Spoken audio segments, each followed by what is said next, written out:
people are now going to start pushing past the trillion parameter range, particularly in America. We've kind of been optimizing around that for the last few years, and we haven't really broken through that. But now the baseline is kind of like, okay, your frontier offering needs to be a multi-trillion parameter model that is engineered for long-running work and long-running tasks. And in order to be like useful to the open source ecosystem, it needs to be geared around post-training. And I think we will see, probably at least 3 to 5 new 2 to 4 trillion parameter models from open source in the next 6 months, which is just incredibly exciting. We are live with Charlie O'Neill, who is an engineer at Baseten. Baseten is a really interesting inference company. They've done some great parties. I have a copy of the Baseten Inference Engineering book. I do also at my house. Yes. Yeah. So it's great. We love Baseten. Charlie, welcome to MTS. Thanks for having me. Absolutely. So the open weight model wars have been going on for some time now. Baseten was one of the signatories to the Nvidia open letter on open source. Can you tell us a little bit about what this letter means, why it's important? Yeah, I think the letter was kind of a landmark moment. I mean, in the history of things, like signing petitions and letters doesn't often end up mattering, but I think it was important because it showed that a lot of the key players and the giants in the AI ecosystem are starting to wake up to the fact that having a monopoly or a duopoly on intelligence is probably going to be a bad thing. It's bad, obviously, for the bottom line, but it's also bad for the state of the world in general. And like the fact that people like OpenAI, who obviously their whole business model is based around closed source models, are signatories to the same letter, was really promising. And to me, it was the first kind of like public discourse where we kind of acknowledged that open source doesn't have to entirely win and wipe out, the big frontier closed source labs and vice versa. But there is a world in which they coexist. And, we have a bit of a bifurcation where, of course, closed source keeps scaling up and they're being used for the most frontier problems and the most frontier challenges like science, like periodic labs is a great example of this. But at the same time, a lot of the economically valuable tasks in the world are going to be done with either off-the-shelf open source as it continues to get better, or specialized open source, because you can specialize open source and post-train it for the particular things you want to do. And so that's really exciting to us. I think, we're very supportive of a world in which both of those players win. And I think for the first time, we're starting to realize that is a real possibility and probably the good timeline we want to end up in. Yeah, we were just talking about this earlier, how the open source maxis are like a little bit silly, and the world in which both open and closed source ecosystems thrive is probably the best one. Yeah, 100%. And, there's arguments against both sides of the extremes, right? Like, you probably don't want a world in which there isn't this like responsible development at the frontier. And you kind of get this canary in the coal mine, right? Like, of course, closed source labs are going to have more compute and more data and going to be slightly ahead on the scaling front compared to the open source labs. But that it could actually be a good thing, right? Like if they're seeing what the behaviors that are emerging as these things continue to scale up, and they're able to like at least provide a warning to the ecosystem about what that looks like, then I think we can do open source development much more responsibly. And then conversely, of course, like if you just have the closed source, which is dictating, okay, we're seeing these emerging behaviors and a small group of a few thousand people are deciding who's going to access those behaviors, how they're going to be accessed, how much they're going to charge for it. I think that's also a bad play. So yeah, like I think the one thing that's been established though, which is probably now becoming a lot clearer to people, is that despite, OpenAI and Anthropic and the closed source labs having more compute and more data, the recipe is the same. Like we're all scaling the same recipe here, and we're at slightly different points of the scaling curve. And it's not like OpenAI or Anthropic have any secret sauce that really differentiates them scaling up their multi-trillion parameter models from the rest of the open source ecosystem. It really is just a matter of taking the core underlying architecture and training recipe and throwing more compute and data at it, which is really promising. Of course, like these closed source labs probably have a long tail of optimizations they've made, which we're going to continue to try and figure out in the open source community. But the core mechanism is there, and that's really promising. And I think K3 is a great example of, well, if you do scale this recipe up, we're going to get a pretty good model that's very, very close to the frontier, if not frontier itself. That sounds kind of surprising if true. Like the frontier labs really, have no sort of algorithmic advantage over Kimi or DeepSeek or these other companies? Actually, for Yeah, DeepSeek, I I think guess that makes sense. yeah, I think there's a few data points here. I don't think the claim would be that they don't have no algorithmic advantage. I think the claim is that most of the variance is explained by having the roughly right architecture, which is also servable at scale. So obviously, Kimi has a lot of optimizations which allow it to serve efficiently at 1 million token context length, and there's a lot of things you have to discover there. But really, like these neural nets are universal function approximators, and like as long as we get things in roughly the same form and you train on roughly the same magnitude of data and compute, you're going to end up with something very similar. So I do think that the closed source labs probably still do have optimizations and relatively important optimizations we haven't figured out.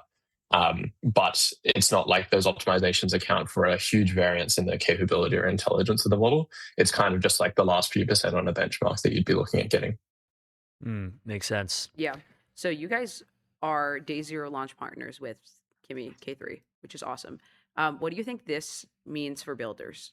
I think, yeah, it's twofold. First off is kind of the matrix of, price, capability, and control. Like K3 is probably now the best option in the world. Like if you can not only like host it yourself, but also host a model yourself that is like almost indistinguishable from the very, very closed source frontier like Fable and GPT 5.6 Soul. Like that opens up a whole new world of use cases. Obviously, there's like many arguments about when you might want to host a model yourself if you're a large enterprise. There's a lot of security and control and access things that you have to think through. But at least now we have a proof of concept for the fact that an open source model can get to this level of intelligence. And I think we're going to start seeing a lot of like larger and larger enterprises and not just AI native startups hosting these models themselves, post training them themselves. I think the second Mm. big thing is that post training, it's a 2.8 trillion parameter model. And I think the first order reaction to that is that there's only going to be a very small number of players in the world that are able to post train this or like even have the bandwidth or desire to post train a model so large, given how good it is out of the box. But I think like if you think about that a bit more carefully, what we actually see is that post training is really about making up for deficiencies in the model and then adapting it to the specialized task you're trying to adapt it for. And when you start at a really, really high baseline, we actually don't need to spend anywhere near as much time trying to recover from the general deficiencies in the model. So it's really exciting for us to have a model that is starting at the frontier as a baseline. And then we only have to spend a little bit of effort, like, improving the efficiency or getting a bit of domain knowledge in for the specific thing we're trying to train it for. So post training can actually end up being like weirdly counterintuitively perhaps cheaper than some of the much smaller models, particularly for like more complex tasks in this case. So that's another thing we're really excited by. And I think in the next few months, you're going to see a lot of people making small tweaks and small post training runs. Small being in relative terms, it is still almost a 3 trillion parameter model. But we are going to see this burgeoning of like, an ecosystem of specialized Kimis. And as, Inklings and Nematrons get better from the American open source, we're going to see people like start to apply those recipes to those models as well. Right. So you guys have also had access to the Kimi K3 paper and other technical information for a, at least a couple days. We've had it for like an hour. What were some of the most interesting things that you saw in the technical report? Why has Kimi been Yeah, able to do so well? yeah. I think the big one for me was that they gave Moonshot like trained K3 in persisted agent environments, and it wasn't just on like prompt response data. So they gave the model very long running jobs like coding tasks, terminals, simulated workplace tools. Like they've made copies of very, very common workplace tools, which is pretty cool. And it has to act and observe results and recover from mistakes and so on and get the environment into the right final state. And that's kind of a meaningful shift from like training the model on answers to training them on work. And I think this is the direction that everything is moving towards, which is training on work. And of course, there's architectural changes as well. I think things like attention residuals and like the way they've improved the attention mechanisms they're using. And like this is all work that's been carried over from previous lineages of Kimi models and also like other open source models, which is great. We're starting to see this like kind of information kind of diffuse across the open source ecosystem and people are picking the best parts of the recipe that work. But for us, it was really about, like particularly the post training and the reinforcement learning they've done has been on really, really long running work tasks. Their approach is generally kind of break work up into distinct kind of areas. So you might have coding, general reasoning, and then like general agentic work. And then within those, they train many different teachers, which are just very good at one particular thing. And then right at the end, they take all those teachers and use it to teach one student model after the pre-training run. And this is a recipe that we've seen with other models like GLM. But yeah, it started to really work at scale. And we're now approaching, when you think about the meta evals over really long time horizons, like these open source models are now gearing around training themselves to be able to do these really long running tasks. And that is the first class citizen of post training rather than something that's added in as an afterthought and really focusing on pre-training. So that was the exciting thing for me. Yeah, I guess last question before we wrap is like, do you think this has basically set a new floor for open source models? And then how do you see, like post training evolving from here? And especially what you guys do at Baseten. Yeah, it's definitely set a floor. And I think it's also a very promising proof of concept for all the other model creators in the ecosystem.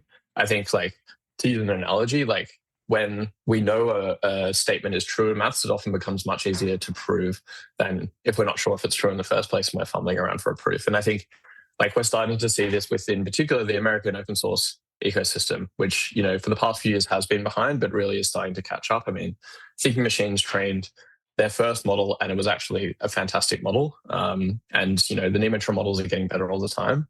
So I think like what we're going to see is like people are now going to start pushing past the trillion parameter range, particularly in America.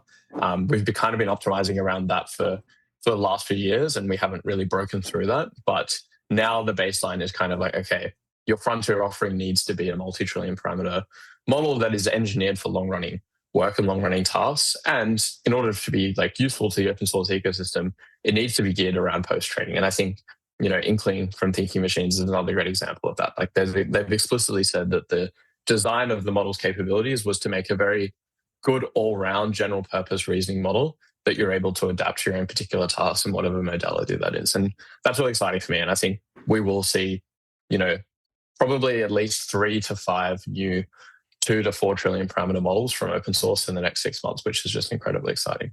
Yeah, well, thanks for we are giving your excited. prediction. We will see what happens. Cool. We will. Thanks so much, Charlie, for coming on MTS. Thanks for having me. MTS is an ex-native live streaming news and interview show covering technology, business, politics, and culture as it happens. Catch us every weekday live on X, YouTube, or wherever you get your podcasts. Scale your startup on Neon, the Postgres backend for apps and agents built by Databricks. Neon.com/MTS. 11 Labs, AI that communicates at human level across every channel and modality. 11labs.io/MTS. Special thanks to our sponsor Kong. Kong, the AI connectivity platform. Connect APIs, LLMs, agents, and systems with serious security and governance. Try it at konghq.com. Thanks to Blitzy, autonomous software development for enterprise codebases. Ship 5 times faster at blitzy.com. Let me tell you about Merge. OpenAI, Dropbox, and Ramp use Merge to get AI to production faster. Merge.dev/MTS. Quick word from AdQuick. Make your brand a billboard. Out-of-home advertising as easy to scale as digital. AdQuick.com. Thanks to our sponsor, Macroscope, AI codebase understanding for engineering leaders. Try it out at macroscope.com/MTS.